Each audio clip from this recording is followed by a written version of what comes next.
we talk about rock, it's impossible not to name them.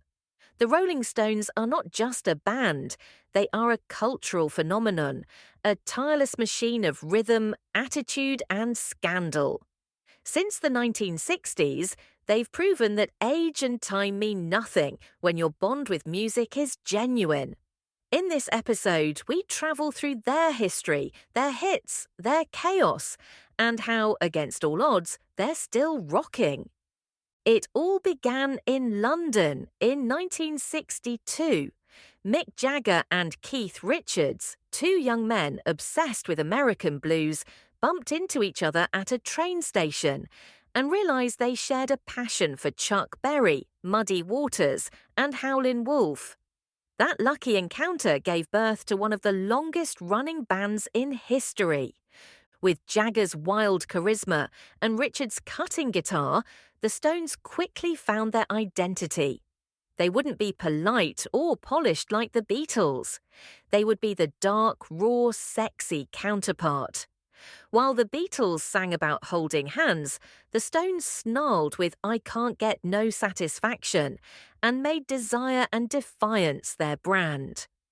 Brian Jones, Bill Wyman and Charlie Watts completed the classic lineup. Brian brought experimentation, Charlie a steady, flawless beat, Bill a solid groove.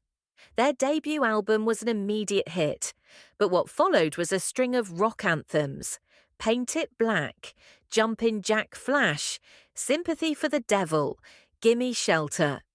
Each song marked a moment in time. Each riff became unforgettable. But fame brought chaos, drugs, arrests, internal clashes. In 1969, Brian Jones was forced out of the band due to his spiraling addiction. Just weeks later, he was found dead in his swimming pool. He was only 27. His death added to the Stones' dark myth, but it also marked a new, more raw and focused phase. That same year, during a free concert at Altamont, a concertgoer was murdered by the Hells Angels, who had been hired as security. What was meant to be the Stones' answer to Woodstock turned into its grim opposite. The press called it the end of the innocence of rock. Despite it all, the Stones pushed forward. With Mick Taylor and later Ron Wood on guitar, they released iconic albums like Sticky Fingers, Exile on Main Street, and Some Girls. Keith Richards, despite his legendary drug binges, became indestructible. And Jagger, with his feline moves and commanding presence, became the ultimate frontman.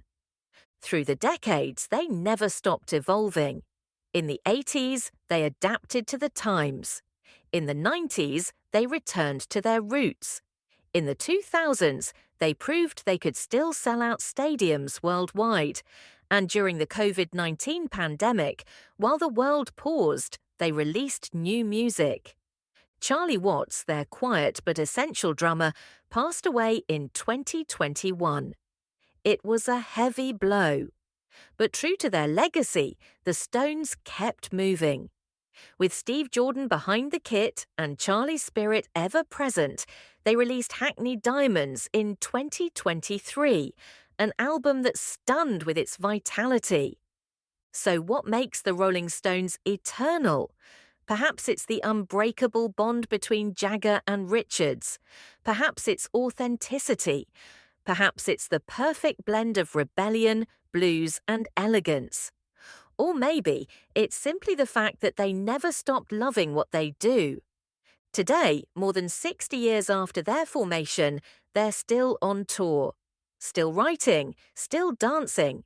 Because some pacts don't break. And the Rolling Stones' pact with rock is one of them.